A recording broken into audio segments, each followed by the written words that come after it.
Here we go, let's see what he has to say. Once again, a transplast window separates you from Adrian Vauclair, but this time his steadfast will is gone. He stands motionless, hands at his side, eyes dead, spent. The strength that drove him, the steely resolve that couldn't be shaken by sickness or time or age, is gone. It's theirs now, the world. All theirs. It doesn't have to be that way, Doctor. You can still make a difference. I am old, dying. My blood betrayed me long ago when it met the radiation of the SOX. The worms will continue their machinations, consolidate their power, exact their tribute, and humanity? We're no more than treasure to them, favored baubles to be collected, items to be traded, resources to be spent, or hoarded.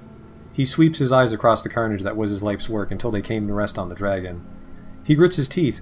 42 years. 42 years and we finally had our chance to make a difference, and you destroyed it. I gave everything I had. Everything. Everything I loved. I'm sorry, Hermie. Holy shit! New objective. Whoa! Free Feuerschwing. You know, they say never make a deal with a dragon, but...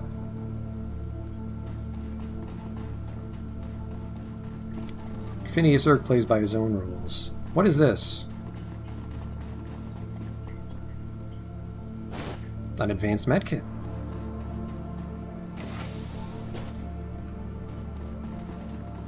We made a deal. Transfer Feuerschwing control to Apex.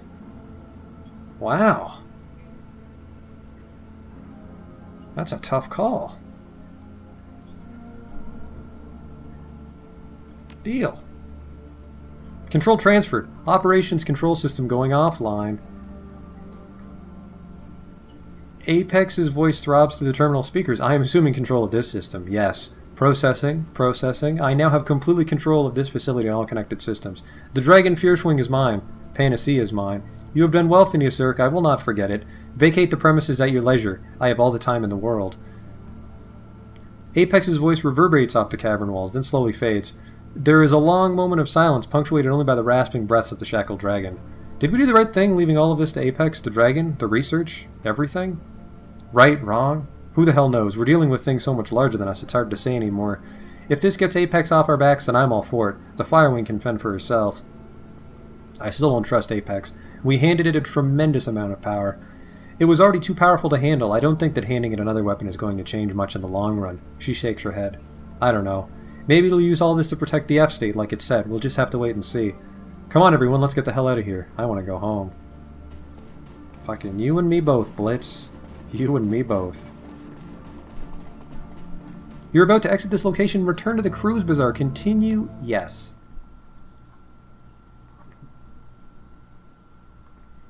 You step out of the van, climbing down into the tunnel leading back to your safe house. Just hours ago, you saved Berlin from fire and ash. From the would-be sacrifice of Dr. Adrian Vauclair. It feels strange now, returning in secret, in silence. The other residents of the Kreuzbasar go about their business, unaware of what almost happened here tonight. It's finally over. Your team and your Keats are safe once again.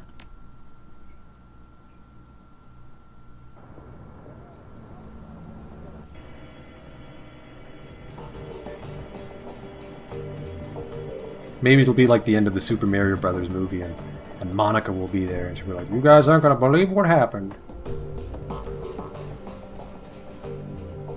The team is waiting when you walk in. Their faces are haggard, their shoulders slumped.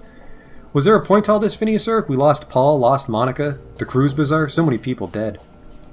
It was just supposed to be a simple job, remember? A milk run? Get into the estate, snatch some data, and get home in time for worm talk on the Trid.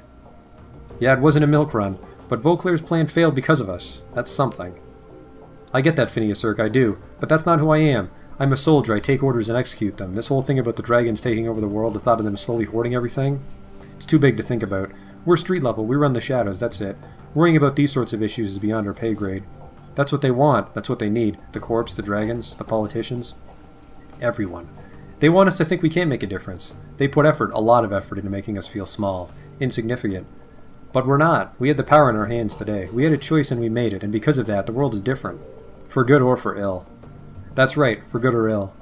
We can't see the future, I don't think that anyone can, but the world is different now and we're the ones who changed it. So did we, did we win? Well, Berlin is still standing, isn't it? I'd count that as a win. You watch the team take this in, eager nodding in her Agreement? Glory staring ahead, lost in thought. Dietrich frowning, eyeing the floor. Blitz fiddling with his deck and pretending not to understand. Eager breaks the silence. So now what? Monica's gone? Paul's gone? Do we keep running together, or is this the end of the road? I'm out.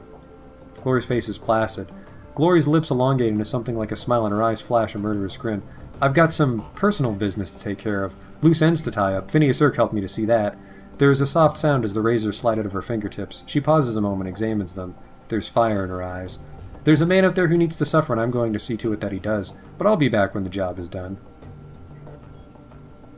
We'll be here, Glory. There's always a spot on my team for a murder clause.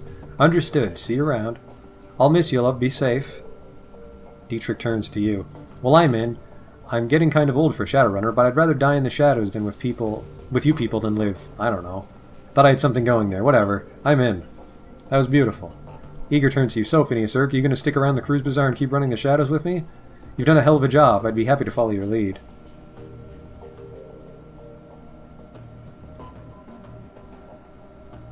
I've never run with a team this good. It'd be stupid to give it up. Right there with you, Phineas Urk. Eager looks around, realizes she forgot Blitz. What about you, Blitz? Oh, I am most definitely in, totally. Insane dragons, assholes with enormous machine guns, devil dogs that hump your leg when no one's looking. This is the place for me, no question about it. How could I say no? Dante humped your leg? I don't want to talk about it. It's still too fresh. Eager snorts a laugh. Then she's back to business. Before I forget, the Turkish coffee guy sent one of his street rats over before you got here. Said he wants to talk to you about something. Thanks, I'm going to see what's going on in the Kreuzbasar. I'll stop by the coffee shop on my way. Do we have any endgame dialogue to deal with? Phineas Urk, I'll admit it, you did a hell of a good job back there. I couldn't have done better myself. You'd have done fine, but it was my job to lead the team, so I did it. She nods appreciatively. That's the right attitude. Anyway, I'll be looking forward to the next run. Just do me a favor. Make sure that the client is properly vetted, and for the love of God, verify that the job has nothing to do with dragons. Done and done. Good man. She dips her head in salute. Until next time. Well, boss, we went up against a dragon and lived. He pulls a flask from his jacket and raises it in salute. I guess that's a win in my book. Couldn't have put it better myself. So, any big plans looming on the horizon? New clients you're thinking of going after, maybe? We'll worry about that tomorrow. Tonight we celebrate. He takes a swig from the flask. You're right, boss. Of course you're right. Oh, and Phineas Urk, I meant what I said earlier. From this point on, wherever this team goes, I'll follow. I wouldn't have it any other way. Blitz, you also helped win? Actually, you didn't come, Dietrich. Whoops. Hey, Chief, that was a hell of a thing, wasn't it? Yeah, it was. I'm glad to hear that you'll be staying on with the team. Frankly, Chief, I'm surprised that you care. I mean, all this time, and we've barely even talked. I didn't even hear a peep from you when we weren't on a run. We fucking talked, alright? I don't know. I just didn't think that we were friends exactly. Friendly, but not friends. Well, maybe we can change that. Grab some coffee. Want to meet up later at the soy cap shop? We can trade war stories over smoke. Alright, but you're buying. He breaks into a broad smile. Deal. Fucking Deckers are always rich. You're fucking right, he's buying. And you. Phineas Urk, you got us through the night alive. Well done. Thanks. From what you said to the other, I take it you're off to face Harrow? Yes. With a flick of her wrist, she sends the razors sliding out of her fingertips. She examines them coolly. He won't be hurting any more street kids, and it'll feel good to know that my smiling face will be the last thing that he sees. When you get back, you'll have to tell me all about it, if that's what you want. Now give me some peace, Phineas Urk. I have preparations to make. That's my stash. Let's check our email. Check your inbox for messages. You have no. Check the BBS. Search BBS for relevant keywords. Matching local. There's none. Do I have any pay data? I totally don't. We're finished here. Got a Kreuzbasar to check up on.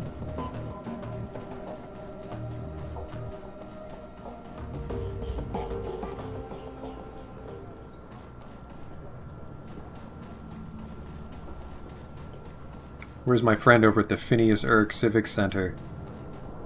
Yeah, I like that. Lane oversees the repair of one of the Kreuzbasar's buildings. The old troll seems to be standing taller, barely needing the crutch. His face is as grim as always, but there's less weariness in his eyes than before. Phineas Urk? What's going on here? What's it look like we're doing? Baking a pie? The grizzled troll actually manages a short laugh before turning serious again. We're showing up the fortifications such as they are. Lots of damage during the attack, plus they exposed some holes in our defenses we really ought to plug up, just in case. Doesn't this go against your vow? I vowed never to wage war, never said anything about protecting myself or others against those that would. Besides, who better to fortify against a siege? You just holler if there's anything else I can help with. You were a soldier once. What changed you? You mean, why'd I lose my taste for war? Besides losing both legs and a lung? Well, I'll tell you, if only so it might teach you something about this world we live in. If you know about the first Euro War, then you likely know how it ended, the night raids. I just didn't lose my legs in a bombing, I lost them in de-bombing. Whoever was behind those bombers, they weren't aiming for us or the Russians, they were aiming to end the war. They bombed everybody on both sides. I was commanding from the field, and my T-Bird was caught up in the firestorm with all the rest. Not sure how I survived when so many others died, but when they pulled me from the wreck, I was only half the man I used to be, in more ways than one, because he lost both legs. Spent months recovering, with nothing to do but think on the futility of it all. So many men had died under my command to hold that border, and for what? One day a man in a little room orders a handful of planes to deliver their payloads. He watches feeds of bombs dropping and numbers falling. It's surgical, sterile, cold. And all the war's ever achieved is to rob a child of a father or mother, or parents of a son or daughter. That's why the Arctic fox died out there in the snow. What's the mood around here? It varies from group to group and person to person. Some of the younger ones who weren't injured in the attack, they want to rally and take the fight to whoever deserves it. But there are plenty of others who have the sense to wonder if the Kreuzbasar is a safe place to live anymore. I admit I've given that question some thought myself in recent days. You could make this place safe. By building stronger walls, sure. Teaching people to be more vigilant, maybe. But I won't be a party to violence, and if that's what this place has become, well. If I'm here tomorrow, I'll keep doing what I can to help, and if I'm gone, well, you'll know why. I'll leave you to your work.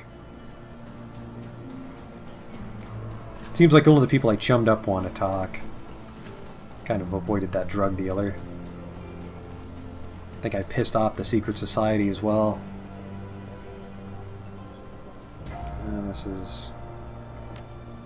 I've already done this. Secret telephone? No.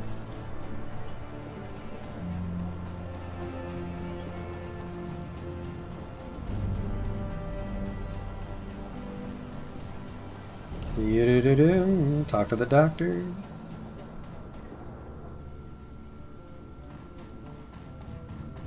Oh! Oh, I see how it is. I see how it is just fine.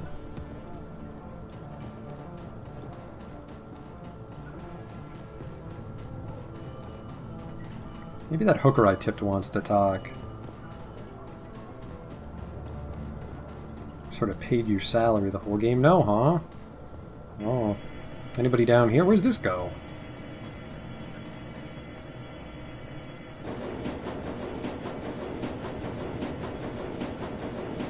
Where the fuck am I? The train car is empty except for the man in the immaculately tailored Italian suit. You notice him watching you for several minutes while the train rumbles its way towards Brandenburger Tor. Finally, he speaks. The stranger's words come out slowly in a deep, melodious tone that is easy to hear despite the noise of the train. He takes his time accentuating each word, relishing each vowel and each consonant, tasting them as if they were a delicacy. Hello, I assume the business with Dr. Vauclair is concluded, yes? Eye him and remain silent. The man inclines his head slightly in introduction. Hans Brockus. I represent an interested party, someone who wishes to know about your encounter with Dr. Vauclair. Does this interested party understand that information is a commodity? My employer also wishes to hear about the Lady Fierschwing, a fascinating creature, so unlike her brothers and sisters. It is distressing that a being so magnificent has been reduced to a pawn for a computer game with delusions of grandeur, yes? Oof. The dragon was insane and needed to be controlled, and Apex is far more than a simple computer game. He inclines his head and the corner of his mouth curls into a bit of a smile. Of course it is. It contains the consciousness of your dear friend Monica. I am certain that the combined wisdom of a 24-year-old software engineer and a sentient security system are completely capable of guiding a great dragon. How wise you must be. You look at a moth and barely perceive sentience. You glance its way amused as it flutters towards a bright light in a vain attempt to what? To enter? To draw strength? To burn? It doesn't know. Its epic struggle is barely 1/100th of your lifespan. The sum total of its existence is nothing against the vast scale of your struggles, your hopes, your dreams, which you could not fathom in 1,000,000 years. Poor moth. He leans forward. You will live and die between the beats of a dragon's heart, my friend.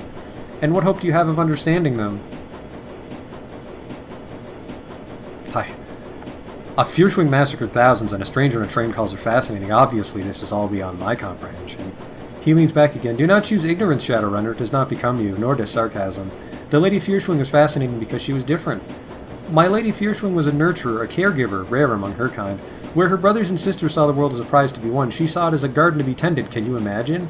For world upon world, the great dragon Fiercewing brought wisdom and succor to countless souls, and she was loved for it, exalted, a goddess. When she awoke from her long slumber in 2012 and saw what the world had become, what meta-humanity had done to the garden she had tended for great ages, she struck with rage, regret, frustration, and anguish of a mother whose children had played with fire and burned the house down, killing themselves in the blaze. She unleashed fire and death through tears, and now she is under the control of a construct created by that which she sought to protect. The sixth world has taken her as a toy for its toy. You seem to know a lot about dragons, Hans. Think your employer wants you telling me all this? I am sure of it. You may consider this conversation an employment interview for a very influential client, one who pays extraordinarily well. Now listen. The man removes his hands from his knees, folds them in his lap. I tell you all of this so that you have context, perspective, before I ask you the next question, Shadowrunner. If Dr. Beauclair's weapon did not require dragon fire, if it was capable of destroying every dragon on Earth without touching a hair on meta-humanity's head, would you have used it? The answer is no. I don't know. Who knows what would fill the power vacuum left behind? Indeed, there are more things in heaven and earth than are dreamt of in your philosophy, things you do not wish to know. Well, on to the business at hand. My employer wishes to secure your team's services for a series of operations that will likely require the remainder of 2054. Hi. I don't know. After Green Winters, I need to have a better idea of who I'm working for these days. Of course, and you have dealt with several false flag contracts as well recently, yes? It is an awful thing to be manipulated, I'm sure. There will be no secrets between us. Your employer will be the Great Dragon Lofweir. He is sometimes referred to as the Golden Worm. Perhaps you have heard of him. What makes you think I'm going to make a deal with a dragon? His eyes glint. Because you have already been working for him some time now, Mynheer. Or did you think Green Winters found Beauclair on his own? He glances up at the U-Bahn map on the wall and smiles. Ah, this is my stop. Coming? This is my stop, too. The train comes to a halt and the doors open. Brackus stands, brushes off his Italian suit, and exits without another word. As you turn to follow, your eye catches an advertisement for Worm Talk above the subway car door. Brackus glances back at you from the platform, the light from the car reflecting yellow in his gaze. You step out of the subway car and follow him up the stairs into the Berlin night. Into the shadows. Berlin Newsfax contains just one report of a shootout in an abandoned holdfast in the countryside, east of Berlin. In a matter of hours, the report vanishes without a trace, as do several prominent Deckers who attempt to dig deeper into the event. The Flux State's anarchist rule remains until 2055, when joint corporate forces acting with the support of the German government invade the city. It's widely known that the Great Dragon Lofweir is responsible for orchestrating this action. The Golden Worm is said to be surprised by the speed and ferocity at which F-State assembles to repel the attack. In 2060, rumors surface of Lofweir meeting with an unknown representative of the Flux State. Hostilities abruptly cease, a truce is signed in the same year, and Berlin is again divided by a wall. The Great Dragon Dunkelzahn is elected President of the United Canadian and American States in 2057. He is promptly assassinated as he leaves an inauguration party at the Watergate Hotel while in human form. Popular opinion is that another Great Dragon is responsible, as only a dragon can kill a dragon, but those in the shadows hint that an act of powerful blood magic is the cause. Rumors of an exchange between a godlike artificial intelligence and the feathered serpent Mujaji, ruler of Azania, begin to surface in 2061. A Decker named Tolstoy claims that this is a new stage in ongoing negotiations between the AI and Dragonkind, but this claim cannot be confirmed. The name of Dr. Adrian Beauclair has since been lost to the shadows. Very interesting. I enjoyed the game thoroughly, except the final dungeon. It went on a little too long, and I almost shit my pants because I ran out of medkits. And it seems that there were different endings based on what I chose. Specifically, I made the computer dragon that then supposedly assassinated Dunkelzahn or whatever, but I don't think that's canon as far as I know. But there's different ways to play through the game. I'm not 100% sure I'd go back and play it all the way through, but I thoroughly enjoyed the game, and our benevolent benefactor who gifted it to me and let you, the viewer, watch it. So I like to imagine everyone had fun here, except for all the pretend people in Shadowrun Dragonfall that were murdered by me in different ways. But it's safe to say that these credits will go on forever, so we'll just call it a day here.